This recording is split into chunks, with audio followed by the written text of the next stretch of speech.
berkata tentang Engkau. Urapi hamba-Mu, urapi kami semua, berbicaralah karena kami siap mendengarkan Engkau. Demi nama Yesus Kristus firman Allah yang hidup, hamba berdoa. Haleluya. Amin. Shalom. Kita semua pada pagi hari ini, mari saya ajak kita semua untuk membuka Alkitab kita.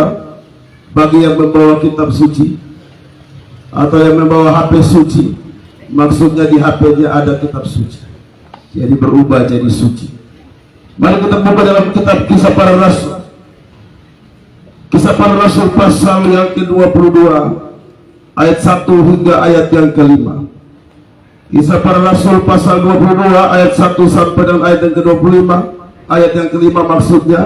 Dan izinkanlah saya yang akan membacakan buat kita sekalian. Beginilah bunyi firman Tuhan. Paulus berbicara kepada orang Yahudi. Hai saudara-saudara dan bapak-bapak, dengarkanlah apa yang hendak kukatakan kepadamu sebagai pembelaan diri. Ketika orang banyak itu mendengar, ia berbicara dalam bahasa Ibrani. Makin tenanglah mereka.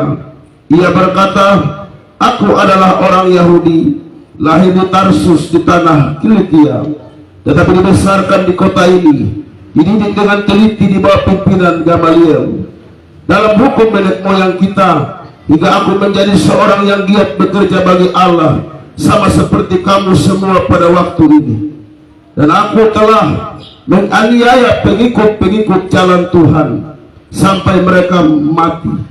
Laki-laki dan perempuan kutangkap dan kuserahkan ke dalam penjara. Tentang hal itu baik imam besar maupun majelis tua-tua dapat memberi kesaksian. Dari mereka aku telah membawa surat-surat untuk saudara-saudara di Damsyik, dan aku telah pergi ke sana untuk menangkap penganut-penganut jalan Tuhan yang terdapat juga di situ, dan membawa mereka ke Yerusalem untuk dihukum. Hari ini saya bicara tentang berilmu tanpa kebenaran. Bapak Ibu Saudara dikasihi Tuhan Yesus Kristus, Rasul Paulus dalam pembelaan dirinya di hadapan orang banyak, yang di antara orang-orang Yahudi, dia menjelaskan tentang latar belakang kehidupan dan aktivitas agamawinya sebelum dia mengenal Yesus Kristus. Ada beberapa hal yang diungkapkan oleh Rasul Paulus kepada orang banyak itu. Yang pertama, dalam ayat 3 Rasul Paulus menjelaskan tentang latar belakang hidup dan pendidikannya. Paulus adalah orang Yahudi, lahir di Tarsus di tanah Kilikia, dan dibesarkan di kota Yerusalem. Rasul Paulus dididik oleh seorang guru besar yang terkenal, yang termasyhur, dan yang paling disegani pada masa itu, yang bernama Gamaliel. Dan Paulus dididik demikian rupa sehingga dia pakam terhadap hukum Taurat, kitab para nabi, dan lain sebagainya, apalagi yang bertalian dengan adat istiadat nenek moyangnya. Rasul Paulus dididik, setelah dididik oleh Gamaliel, dia menjadi seorang yang giat bekerja bagi Allah. Sudah barang tentu dengan taat sepenuhnya terhadap hukum Taurat dan adat istiadat nenek moyangnya. Rasul Paulus dididik oleh Gamaliel, tapi pada akhirnya apa yang terjadi? Dia menjadi penganiaya jemaat Kristus. Hal ini sangat disayangkan. Adalah Paulus seorang yang telah dididik secara teliti, secara baik oleh Gamaliel. Dia seharusnya menyebarkan pengaruh positif dari setiap pelajaran yang diperoleh. Seharusnya Paulus membagi ilmu yang dia peroleh untuk kemuliaan nama Tuhan. Tapi pada akhirnya apa yang terjadi, Bapak Ibu Saudara diberkati oleh Tuhan, ternyata Paulus di dalam menjalankan ilmunya tidak disalut dengan kebenaran. Jadi tidak mungkin orang yang mengaku berilmu dan berpengetahuan akademik yang begitu luar biasa, tidak mungkin dia melakukan perbuatan-perbuatan dan tindakan-tindakan yang anarkis, yang menyebar teror terhadap umat pengikut Kristus. Paulus berilmu tapi tidak memiliki kebenaran sejati dalam dirinya. Paulus menjadi semacam bonekanya majelis dan para tua-tua bangsa Yahudi yang diperalat untuk menjalankan rencana busuk mereka untuk menghapus kekristenan dari pusara sejarah peradaban. Bapak Ibu yang diberkati oleh Tuhan, itulah keadaan manusia masa kini. Banyak orang yang mengaku berilmu tapi tidak pernah hidup dalam kebenaran.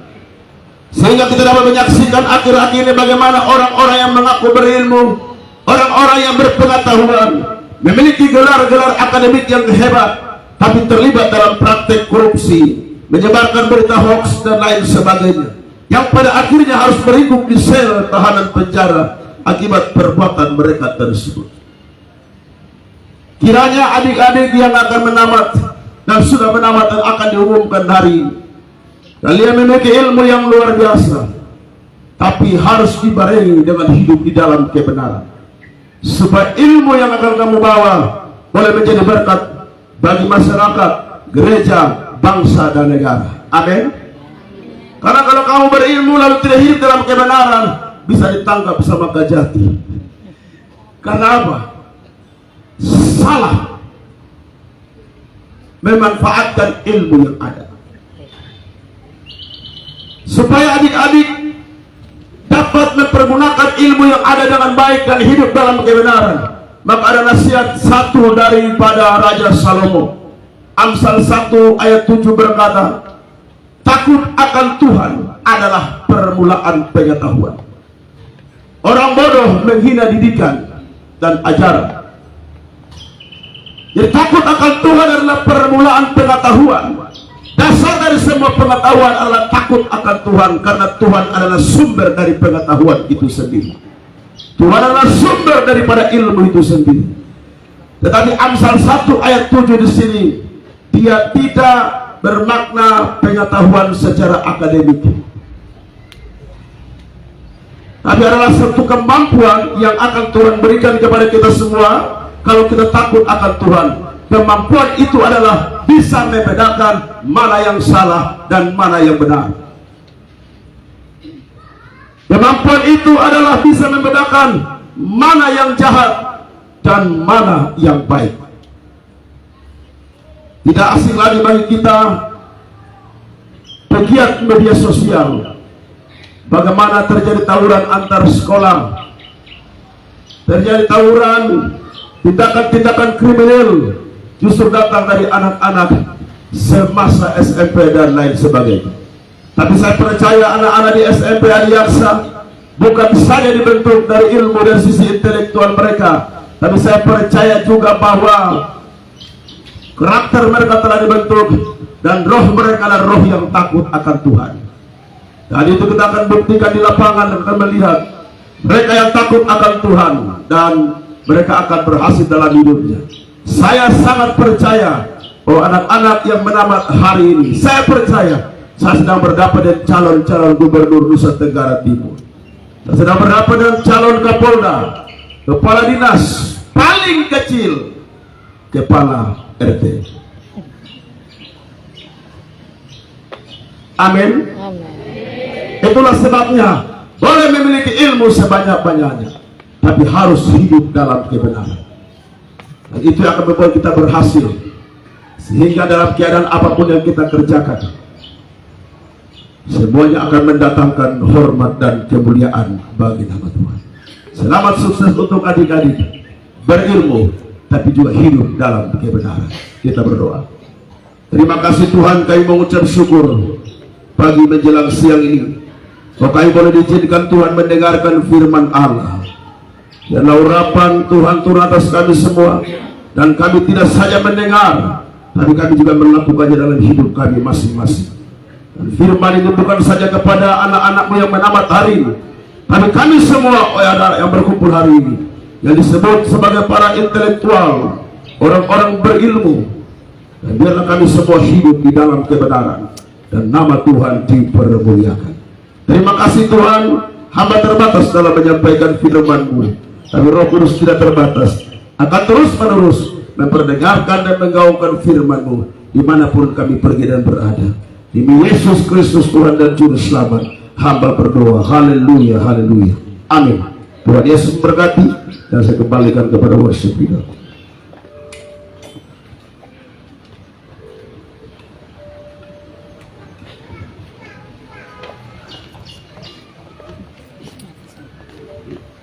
Terima kasih kepada Bapak Pendeta Markus Mukari.